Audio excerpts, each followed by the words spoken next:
Welcome to Knightline, the morning after, on ESPN 580 Orlando, WDBO. Night Nation's only call-in show goes live now.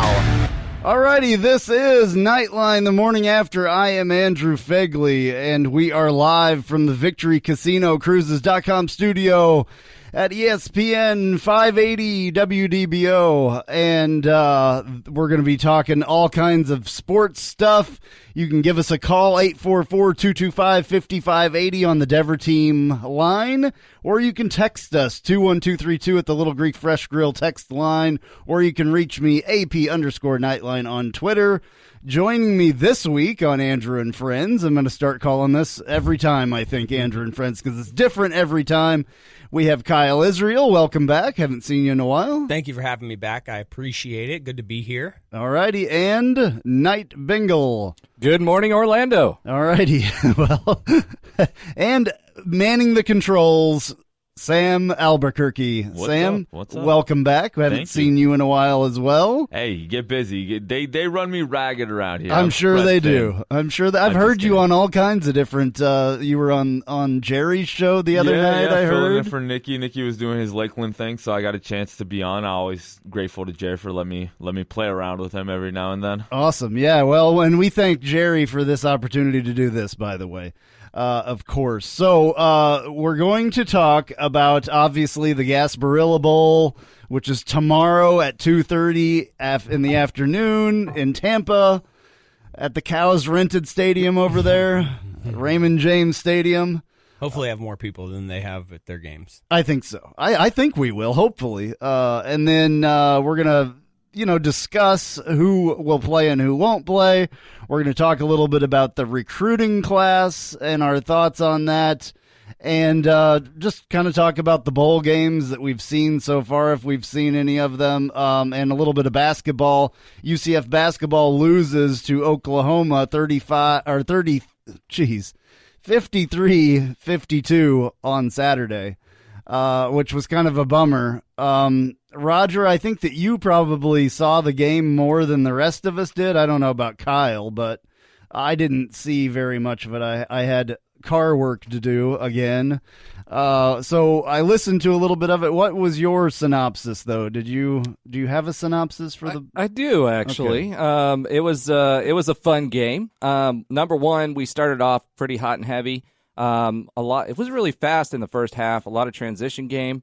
We moved the ball up and down the court, and what was great about the first half is we were moving it around the perimeter. So we were making the extra passes when we needed to, and that was turning into points. The second half, actually in the first half, we were going into the half on a pretty big run. We were up 12 points at one point, and then Oklahoma started coming back because we were slowing down our game. So we went to a half-court game as opposed to up-tempo transition game. And when we did that, it kind of played to Oklahoma's strengths. They went on a 7-point run going into the half, came out of the half, and continued on that run. And the second half just was not as fun. There were 16 points total in the second half, so we built up a big lead early. Our defense played really well. We locked down really well. Colin Smith played really well. But the whole second half, it just lost a lot of momentum. We had turnovers, which we didn't have any turnovers. Fouls was actually kind of interesting. I was happy for Smith. He didn't get any fouls until the second half. He got 2 fouls total. We didn't go to the charity stripe very often. I think there was two free throws the entire first half, which is strange for us. We're used to referees calling us on everything. So the team played with a lot more discipline. When they were jumping up and down. They were not jumping towards the shooter, so that helped us a lot. And we did great on the boards. Up until the last 4 minutes or so, where we went on another drought, it really wasn't looking good. But then we had this crazy sequence. Ingram had a free throw. He actually took it to the hole. It was about a minute left. It was 50-some seconds left. Ingram took it to the hole, got to the line. It looked to me like he purposely missed it, got his own rebound, put it back up, was blocked, tipped his own rebound again to our own person, then it passed it out to Dre Fuller. Dre Fuller does a head fake, and then takes a step back 3, and we're within 1. Now, the last sequence is really where we lost the game. Obviously, Oklahoma gets the ball back. They come back down the court. We stop them, which was great. We had about 7 seconds left when we made it over the half-court line. And inexplicably, one, we didn't call a timeout, which probably would have been helpful to set up whatever play we were going to set up. And then 2, Ingram just hung out there along the three-point line and then realized he got about 2 seconds left. And instead of driving it, kicked it back out to Dre Fuller again, and he missed the three-pointer. So there were a few mistakes to clean up there, but overall, it was a fun game. I mean, it just proves that these guys, like we've been saying all season, they've pleasantly surprised us in that they can play with pretty much anybody on the court. Absolutely. And I don't know what kind of a baseball. I'm not awake yet. It is Knightline the morning after for sure. I don't know what kind of a basketball team Oklahoma is, but I mean, well, they were. It was a defensive game, obviously, because of very low scoring there. Really, yeah, and typically, I mean, we've been averaging just shy of 80 points a game, so it was a defensive game on both sides. I mean, we really went into a scoring drought in the second half. We couldn't hit hardly anything. Like I said, only 16 points. Oklahoma was slated to be the number 8 team in the Big 12. Now it's lower, but the Big 12 again is a good conference. Right, so. Absolutely good basketball conference. All right, well that was great. You did a great job there. Well, I'm no Ben Stout, but you know. Well, I was just thinking we don't even need Ben anymore. I mean, you did a great we're definitely going to have Ben back. All right, this is Knightline the morning after reminding you, and you can call us 844-225-5580 or text us 21232, and we can talk about this bowl game because this is the biggest thing, really. I mean, you know, there's basketball going on, but really. It's all about football still. At least until January. I mean, I really kind of mentally shift to basketball and my support of basketball, although I've been to 3 home games this year so far after the holidays, really. But when we had the run we did last year and unfortunately lost in the fashion that we did, my interest has been piqued, really before the holidays. I wanted to see what this team has. And I credit Johnny Dawkins because – he could have just rested on the laurels of the success that we had last year, but, that's not what he did. He went out, he found guys that could play right away and make us competitive and really put a product on the floor that's pretty exciting. And so I've enjoyed it thus far. I love what he does. I mean, I love what he's done with these teams since he's been here. I just think he does a wonderful job. I mean, he obviously is a very good or great coach. Very good. Well, a couple things. One, it's kind of like the old George O'Leary days, right? When you talk about defense, right? In basketball, it's the same thing with regard to defense. When you can hold other teams to low scores, what advantage that gives you is if you've got a team that's learning chemistry, which is what our team was. I mean, we've got kind of like the island of misfit toys when it comes to that. We've got a couple of young guys coming up with Darren Green. But then you've got people like Ingram who's coming into a brand new system. And, defensively, if we can stay in games defensively, that allows us our chemistry to mature. But I would say that they're even ahead of that. So, hats off to Coach Dawkins. He's done a great job with them. Yeah, absolutely. Okay, so let's get back to this whole football thing. Can we say one thing real quick while Go we're ahead. talking about? Yeah.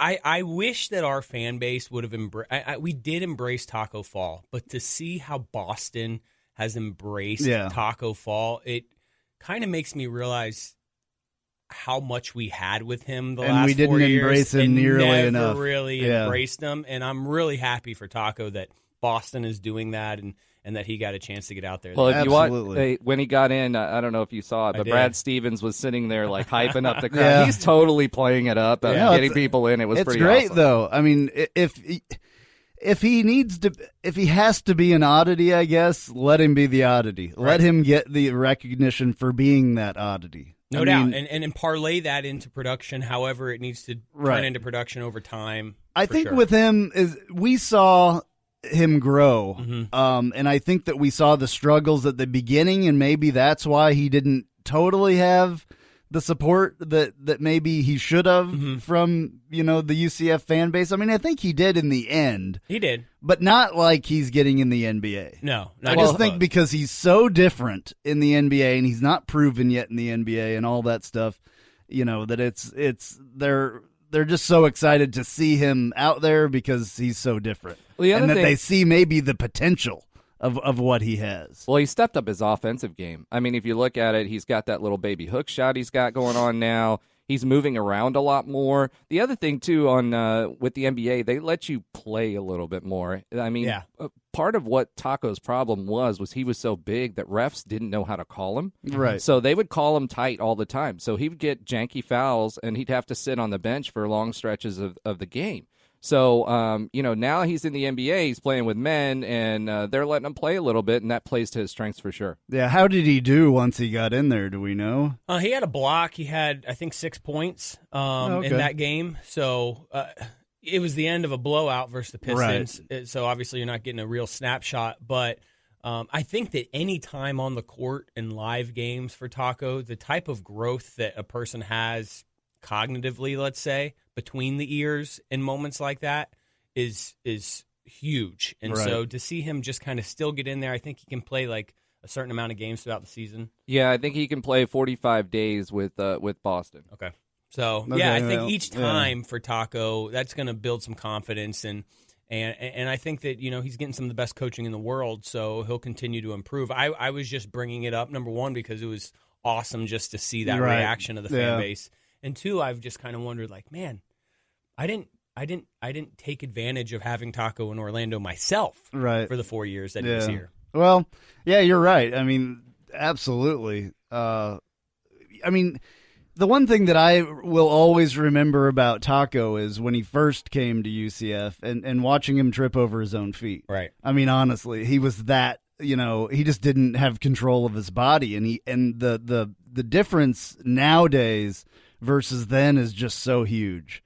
And I'm happy that I got to see the transformation of that. And I think that Johnny Dawkins did a great job helping him and the trainers and everybody, obviously, to make him where he can go to the NBA and actually get some playing time and do it. Well, he started playing at 16, so he only had 2 years worth of high school, and I use that loosely, high school basketball, because even if you're playing high school basketball, they don't have the coaching, the support that you need to really develop someone like that. And on top of that, he's such a big person that high school ball. I played high school ball, and you look at someone like that, and it's like it's not fair. Not at that point. Yeah. So, all right. Another reminder: you can give us a call 844-225-5580, 844-225-5580 on the Dever team line, or give us texts if you have anything to add to this Taco Fall conversation at 21232. This is Knightline the morning after. I'm Andrew Phegley. Again, Kyle Israel, Knight Bengal, and Sam Albuquerque is here as well. All right, so now can we talk about football? Sorry. All right. Well, we're almost to the end of the first segment here, and we haven't said really anything about football. All right, so this Gasparilla Bowl, I'm really excited for this game. I think I'm not horribly excited about the matchup, but I'm just excited that we're in a bowl game, that it's close, that I can go to, that I don't have to spend a bunch of money to fly to and get a hotel room and all that stuff. I probably wouldn't have gone. In fact, I know I wouldn't have gone if it was that situation. So it's right here in, Tampa. It's not that far. We're going to pretty much take over that stadium. Marshall fans do travel pretty good, though, so there will be some of those people.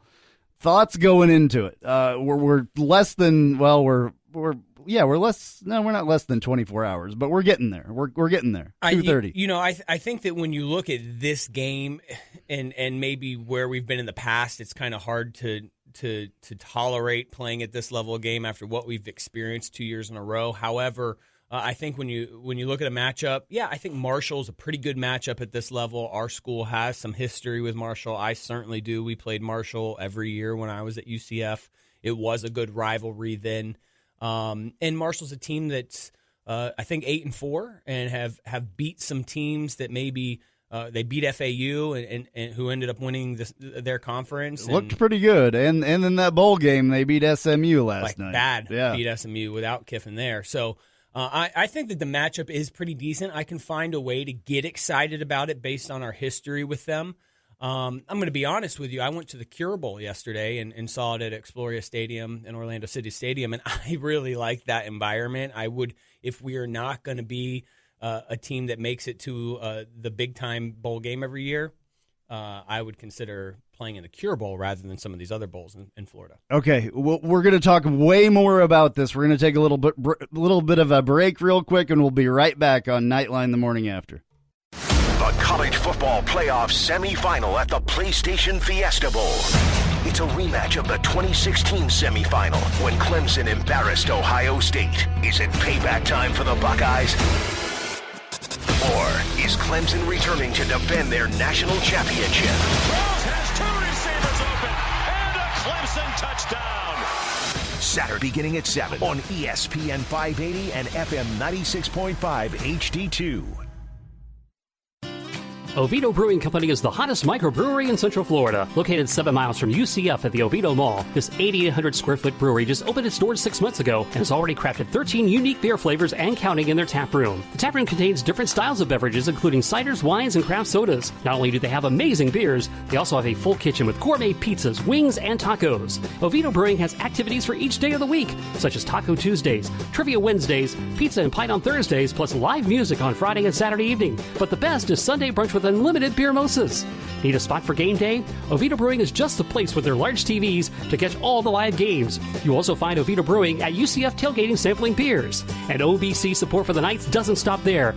If you need a spot for UCF away games, come to Oviedo Brewing Company. You can get all the details on their Instagram or Facebook page. Follow them at Oviedo Brewing CO. Download the Untapped app, and you can find out what beers are on tap. The food menu is also available on their website, OviedoBrewingCO.com. It's the start of the bowl season and the home stretch towards the football playoff races. And you can follow all the action at betonline.net. 8 bowl games are on the docket this week, and betonline.net is there for you during all the late game drama. The penultimate week in the pros features co-divisional leaders Dallas at Philly and Green Bay traveling to Minnesota. Before the next kickoff, head over to betonline.net for the latest news, scores, and odds. Bring the game home with betonline.net. Great news for holiday shoppers. International Diamond Center's free finance for 5 years offer is extended all the way through the end of December. This makes splurging on that Christmas jewelry easy. Just pick any item and spread your payments over 5 years. 0 interest and 0 down. A $4,000 diamond bracelet, just $67 a month. A $6,000 pair of diamond stud earrings, only $100 a month. It's the easiest and smartest way to buy that gift she'll cherish forever. And listen to this. We've scoured our inventory and selected 1,000 diamonds that we're selling at true wholesale prices. Like a 1.08 round brilliant stone, GIA certified, normally valued at $6,450, now just $5,250. Or a 2-carat round GIA diamond, normally $18,900, now cut to $13,500. Truly the best prices ever. But hurry, because supply is limited on this special collection. Make this one unforgettable Christmas with a visit to International Diamond Center. 4 convenient Orlando locations. Get details and store hours now at shopidc.com on approved credit. First time in a decade, Employee Pricing Plus is on at Napleton Chrysler Jeep Dodge Ram during our Big Finish event. New Ram trucks at EP pricing. MSRP $51,800 now from $37,300. Save $14,500. Or at your choice, new Challenger or Charger scat packs up to $8,000 off from $35,000. Employee Pricing Plus at Napleton Chrysler Jeep Dodge Ram at Kissimmee and Claremont. Offers plus tax tag $899 dealer fee and $199 dog processing with approved credit. See NapletonCJD.com for full program details. This holiday season, Shoot Straight will offer the biggest, best deals of the entire year. Save big on the Beretta 92 FS for $429, the Smith & Wesson Shield 9mm pistol for $279, and the Springfield XDS for $399. Shop Shoot Straight's holiday sale now through December 31st. Visit any Shoot Straight location for these amazing deals. Get more info at shoot-straight.com. Hey, this is Travis Dever, Kai's Real Estate, the Dever team, New Smyrna Beach. Your source for real estate and everything else, New Smyrna Beach. Proud sponsor of Knightline and Knightline Postgame Live. Call me anytime at 386-690-1636. That's 386-690-1636. Let me show you my hometown, New Smyrna Beach, UCF's favorite beach. Go Knights and charge on. The UCF Knights take on the Marshall Thundering Herd in the Gasparilla Bowl from Raymond James Stadium in Tampa. Coverage begins at 2:30 p.m. tomorrow, right here on ESPN 580 and FM 96.5 HD2, Orlando's Bowl Station. And now, back to Knightline, the morning after, on ESPN 580 Orlando, WDBO. Call now at 844-225-5580 or text at 21232. All right, that's correct. This is Knightline, the morning after, live from the VictoryCasinoCruises.com studio, home of the only legal sports book in Central Florida. This is Andrew Phegley. Hey, you can give us a call, 844-225-5580, or you can text us 21232 on the Little Greek Fresh Grill text line. The phone line is the Dever Team line. I forget to put that in there a lot. We're talking about UCF stuff, obviously. I got Kyle Israel here, Knight Bengal, and Sam Albuquerque. And my headphone thing is underneath the chair. So that's kind of a bummer. All right, so let's get back to this whole Gasparilla Bowl thing. We were kind of starting to talk about that. Kyle, what I wanted to ask you was, you have a history with Marshall. Yeah. Talk to us a little bit about that, your history with Marshall when you played and stuff like that. Well, it really certainly started for us in 2005, I think, when that game really started to gain some traction, and that was obviously when we were coming off the winless season in 2004 and beat them at home, and were able to break that losing streak. I think it may have been like a 17-game losing streak at the time. It was something around there.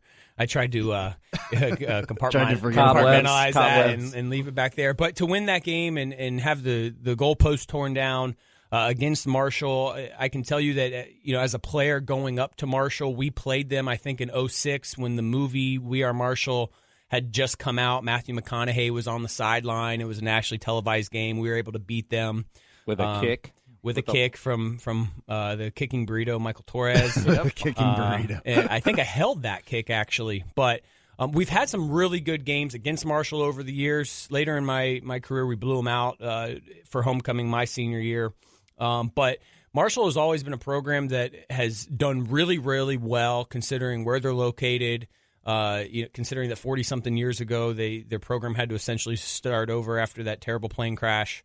And they have a fan base that definitely cares about their program, and they've done well over the years, but they kind of are who they are. And so, when you think about getting somebody from that conference, Marshall's a good opponent in my opinion. There's just something that you said there that intrigued me. Mm-hmm. I didn't know you ever held the ball for kickers. I did. That has to. I never did that in playing football. That has to be a little weird. As far as being on your knee and taking that snap, I don't know if we've ever talked about this, so I'm intrigued about There's that. definitely a little bit of science to it, and there's definitely some real specifics to being able to be a good holder. Did you ever have one that just went totally over your head? Not in a game, luckily. That's good. I didn't want to be that guy scrambling around back there trying to pick up a ball off the ground that gets destroyed by somebody from behind. Well, I mean, that's what happened to J.J. Wharton. Remember? I do remember that. Yeah. What game was that? That was against SMU in the rain. I was there. Wow. I watched it. Wow. Yeah. The holder is a pretty memory. critical person in certain types of games, and usually you don't hear anything about them if things go right. If they go wrong. Did you guys ever run fakes or anything with you at the holder position? No, not in those games. No. All right. I mean, did O'Leary even have a fake built into the system? We did have O'Leary didn't have one built in. Our offensive coordinator and special teams coordinator had ones built That's in. Funny. But funny. I think when we beat Marshall those years, those were really big wins for us at the time. They really were. Today, they don't feel like that, but when we were able to beat them based off them coming off the Randy Moss success and Byron Leftwich success, that was a huge win for us. Wins. We had Culpepper, and it was Culpepper and Randy Moss making videos at the time, jawing at each other about the game. Yes, and so I think that it's a good. I do think that for where we are playing this season, what bowl we're playing in, I can tolerate playing Marshall for sure. All right. What about your experience, real quick, with Knight Bengal? With Marshall, what's your Marshall memory? I have lots of Marshall memories. Most of them were filled with vitriol to begin with, but then after we started winning, they kind of waned. I think they still kind of hate us. Yeah. But at this point, the monsoon game, obviously the goalpost coming down, but pretty much any game that we played against them, there were several that were tight without the one that you had where we kind of blew them out. Every other game was always tight. So. For me, it was always a fun matchup. When we left them behind, I felt like we had left them behind in many ways. But now we're playing them. I will say for their team, they do have, and I'm not making excuses for them, but they do have some injuries that have kind of caused them to switch up the way that they play. They are more a ball control team now. At the beginning of the season, they didn't start that way. But they're now a ball control team. So we'll see how that matches up with our spread offense to see if they can slow us down and limit our points. But I feel like our defense is really going to be the difference because they're going to be in the backfield and they're going to be harassing their quarterback, and hopefully that means more possessions for us. All right, hey, we got to take another little break here. We'll be right back. We're going to talk more about this bowl game with Marshall. We'll be right back on Knightline the morning after. The UCF Knights take on the Marshall Thundering Herd in the Gasparilla Bowl from Raymond James Stadium in Tampa. Coverage begins at 2:30 p.m. tomorrow, right here on ESPN 580 and FM 96.5 HD2, Orlando's Bowl Station. Every child in Central Florida deserves a toy at Christmas. But unfortunately, not every local family can provide that Christmas cheer. Hearts Helping Others of Central Florida is once again teaming with local businesses for their annual toy drive, and we need you.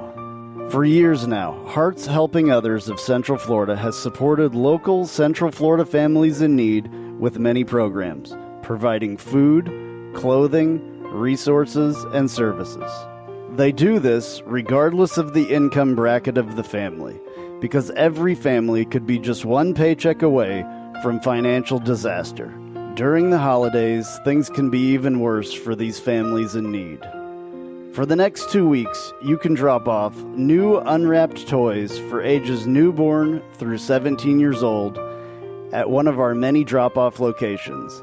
These include 5-Day Cabinets in Castleberry, O'Reilly Auto Parts in Apopka, Stefano's Restaurant in Winter Springs, Shovelhead Lounge in Longwood, and First Institute in College Park. The toy drive supports local families that may need a little help at this time of the year, and you, our Central Florida residents and local businesses, have a chance to provide the toys Hearts Helping Others will give away in its holiday support program this month. You can also donate financially through their website at heartshelpingotherscfl.com.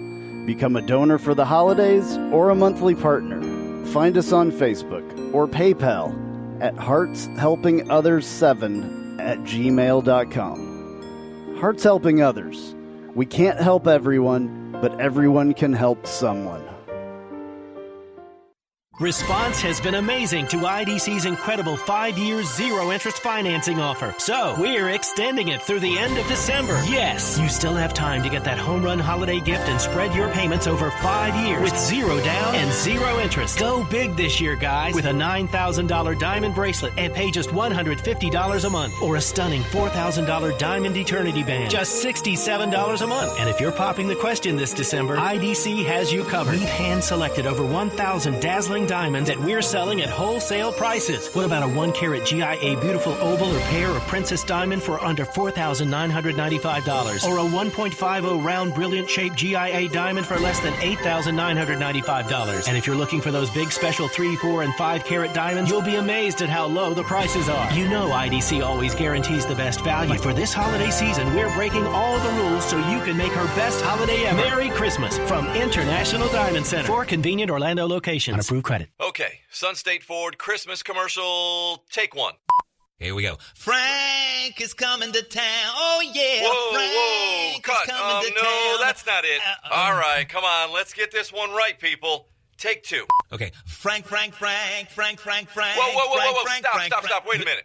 Who is Frank? Frank stands for friendly, reliable, accessible, never overbearing, and knowledgeable. The Sun State Ford staff would like to wish you and your family Merry Christmas. And to celebrate the holidays, Frank has some great offers like these. Now at Sun State Ford, get great year-end specials like savings up to 22%. That's up to $8,306 off the 2019 Ford Edge SEL. Or get 0% financing for 60 months plus $4,050. Includes Sync 3, blind spot monitor, adaptive cruise control, evasive steering, and much more. Sun State Ford, about 4 miles west of I-4 on Colonial Drive and at sunstateford.com. On select vehicles with approved credit through FMCC plus tax, tag, and fees. Includes trade assist. Offer good through 1/2/20. The guys from Dude Perfect are coming to Orlando. It's the Dude Perfect 2020 Live Tour at the Amway Center on May 30th. And we have your shot to win tickets now. Register online at ESPNOrlando.com. And now, back to Knightline, the morning after, on ESPN 580 Orlando, WDBO. Call now at 844-225-5580 or text at 21232.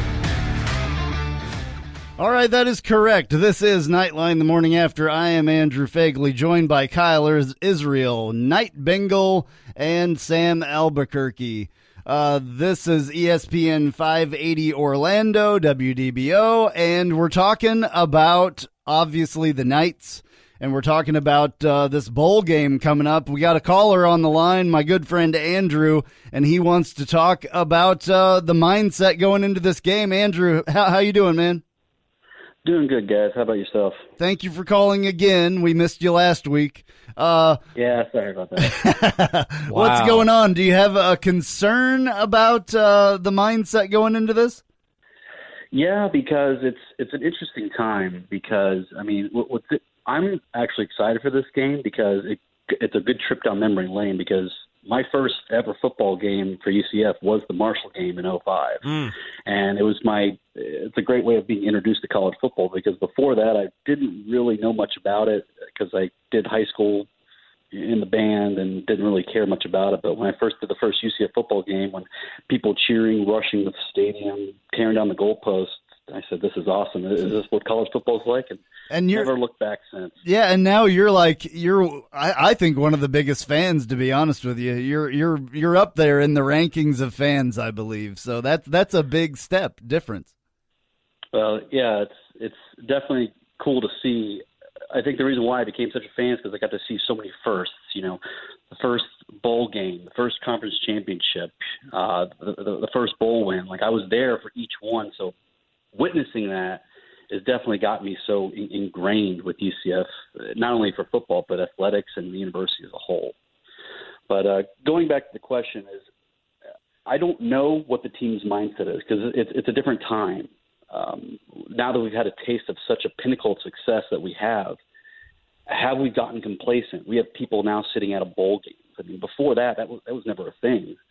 Mm-hmm. Now we have, we're facing Marshall. I mean, people have short memories, realizing Marshall was a conference rival back in Conference USA, and heck, they beat us pretty badly back in the MAC. I mean, I feel that I'm hoping this team realizes the history that this team is and the potential we have of finishing out the season strong. Yeah, and I think one of the big things for us, without a doubt, it's interesting you bring up this player sitting out. And by the way, I'm all for that. I understand it without a doubt. But it just kind of also goes to show the type of athlete that we've had access to the last 4 or 5 years that maybe for so many years we didn't. Was Adrian Killens extremely highly recruited? No, he wasn't. But he was definitely more of a star rating than what we got initially. He turned into probably what would have been a 4-star productivity for us. And Gabe Davis, I'm okay with him sitting out too. He's going to be middle round drafted, but he's a guy that I never would imagine we'd be in a scenario to see him sit out. So I think it's a product of our success. for sure. Yeah, Neville Clark as well. Yeah. That kid probably would have gone to Miami, Yep. Especially with his dad's connection to Miami and all that stuff. Being a big fan and being from that area, and we're getting these players now, and I think that makes a big difference. Yeah, I mean, when you look at recruiting, I mean, we just got 2 Miami players, one that was committed to Miami at one point and one that was a legacy. So who would have told, and they were heavily recruiting them. It wasn't like they weren't recruited. So when you think about it from that perspective, I do agree with Kyle's point that, we're in a different position as far as that's concerned. We did have people start leaving earlier in their junior season for the NFL, not sit out the bowl games, but they did start leaving earlier. You had Traquan, et cetera. So it's something that's kind of building, and quite frankly, it's part of being a big boy program, right? So we've kind of made that shift. You've got athletes that NFL teams want.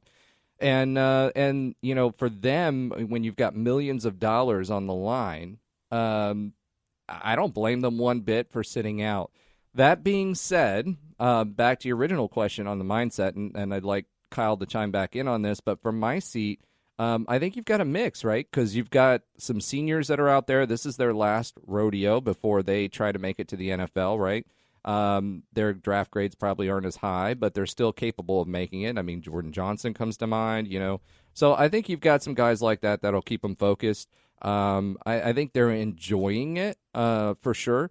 I don't like the fact that this is kind of a compressed practice schedule for the bowl game.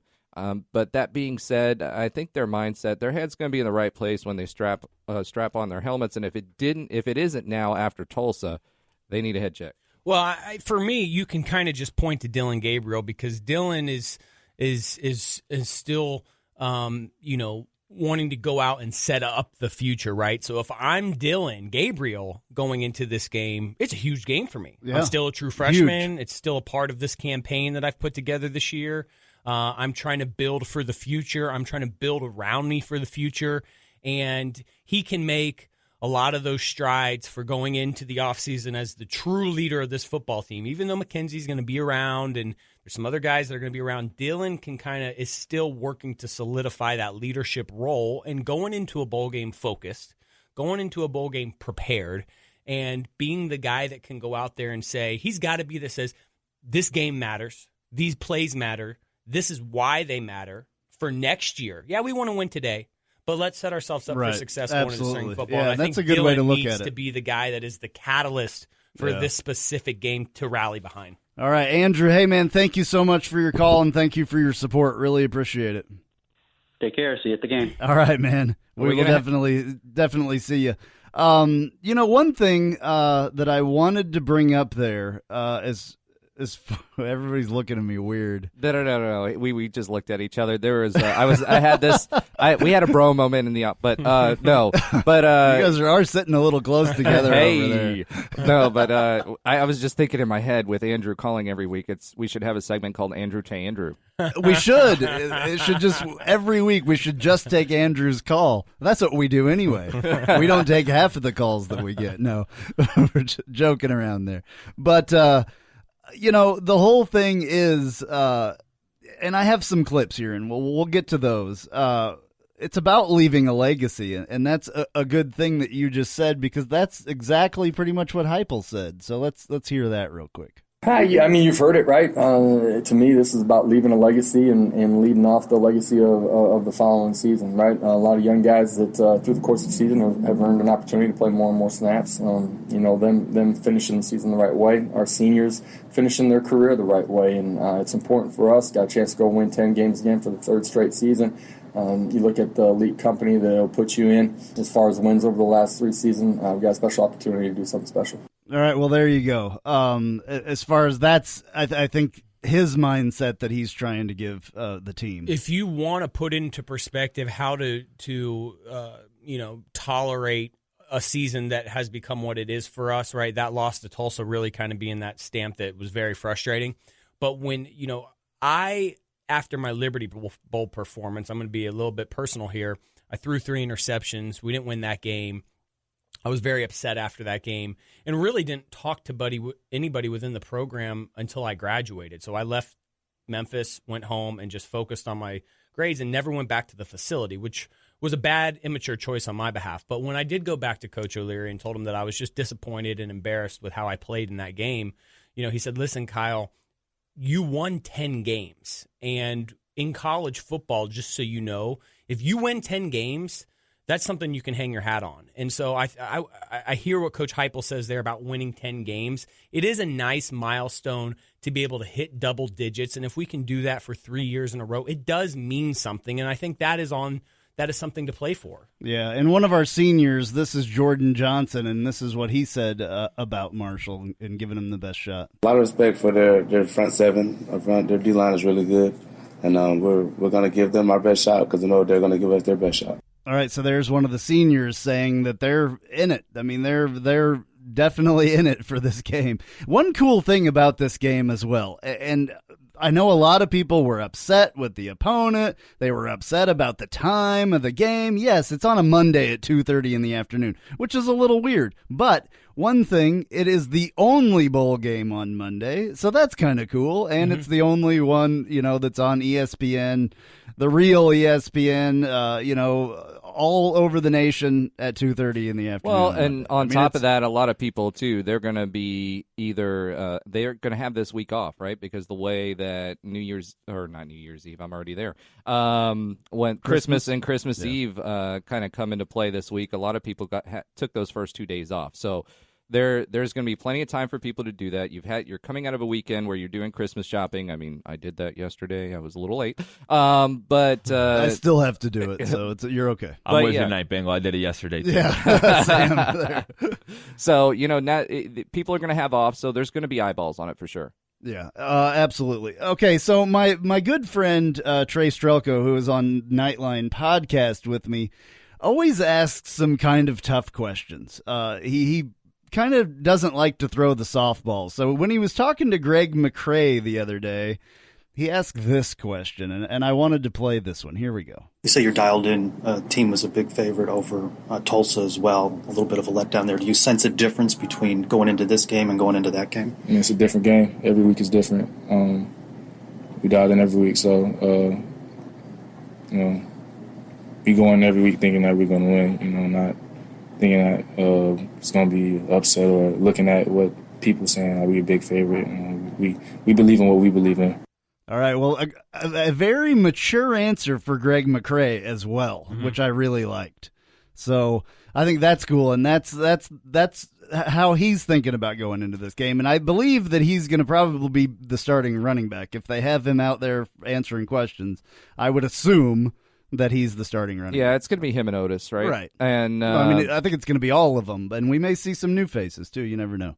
Yeah, and the other interesting thing, you've got one of the things that we've always kind of prided ourselves over the past several years of the program is, and that's an O'Leary legacy to me, is mature players who don't make stupid mistakes in front of the camera and certainly do well in the classroom. So the one thing I will say, since you were talking about clips from players, there were a couple of clips where folks, and I'm sure you don't have them, but where folks were asked, what does it feel like to be and play this game in Tampa's stadium?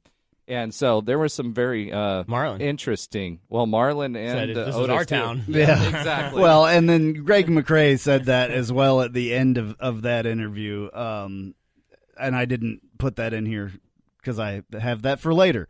But spoiler alert. Well, no, it's fine.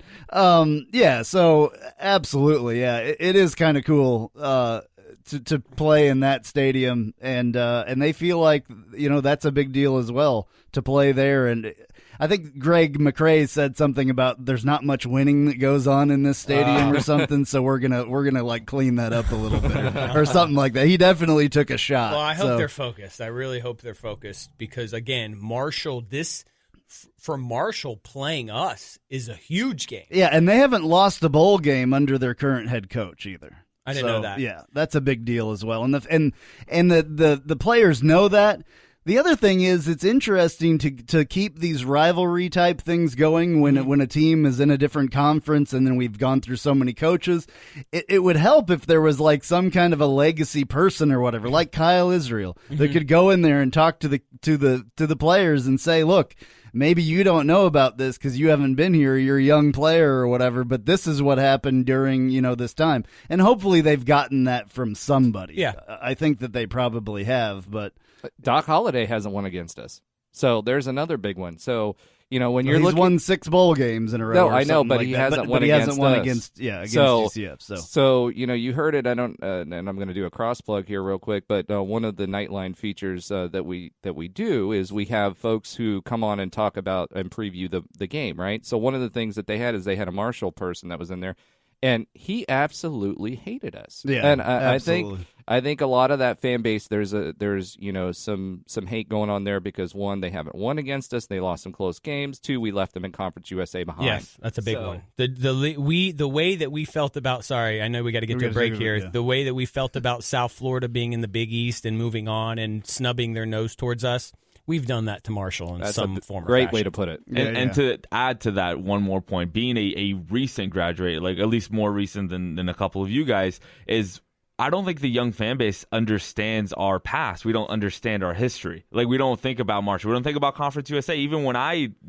started going to UCF in 2012, we were already in the American. We already, Blake Bortles was already throwing, fingertip passes to J.J. Wharton. Like, that was the history we know. And it's such a young fan base that we forget about this kind of stuff. Well, and that's a thing that we need to do as people that have reach on the media to do that. So, all right, we'll talk more about this after this break.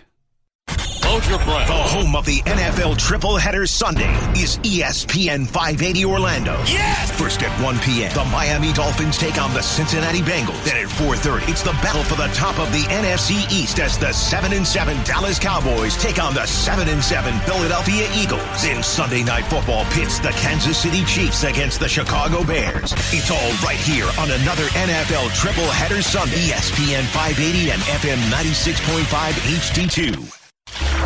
Island H2O Live, a new wave of water park. Experience the next generation of fun at Island H2O Live. You choose the music, you choose the lighting, and you choose where to share your memorable moments at Florida's newest and most immersive water park.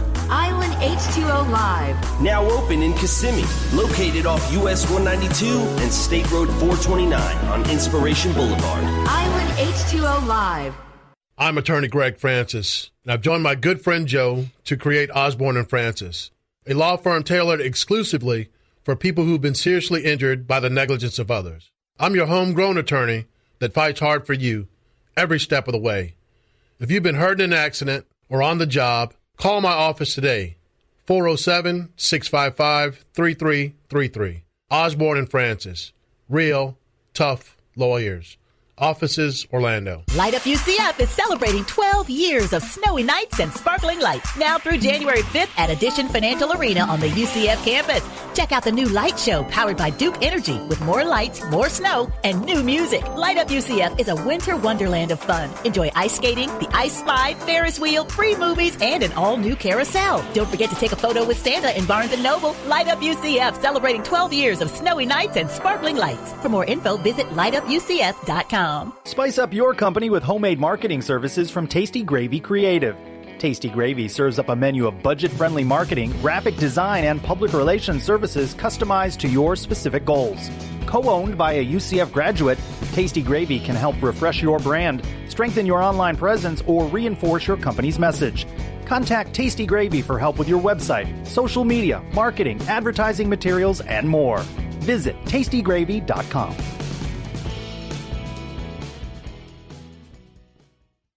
Mount Zilla would like to remind everyone listening, whatever your plans are for the upcoming holiday season, highways will be busy with motorists traveling to and from family and friends, so make sure you and your family have a safe and sober way home, and please never drink and drive. Brought to you by Mount Zilla in Castleberry, TV mounting and home security experts. For more information, visit online at mymountzilla.com and like them on Facebook. That's mymountzilla.com, wishing you and your family a safe and happy holiday season. You've heard us talk about the great food at our good friend Kyle Israel's restaurant, The Little Greek Fresh Grill. The Little Greek now has franchises available. Please call 407-697-2272. That's 407-697-2272 to see what The Little Greek can do for you. Also, check out The Little Greek's newest location at 3131 Daniels Road, Suite 104, Winter Garden, Florida. The Little Greek Fresh Grill. Fresh, flavorful, fabulous.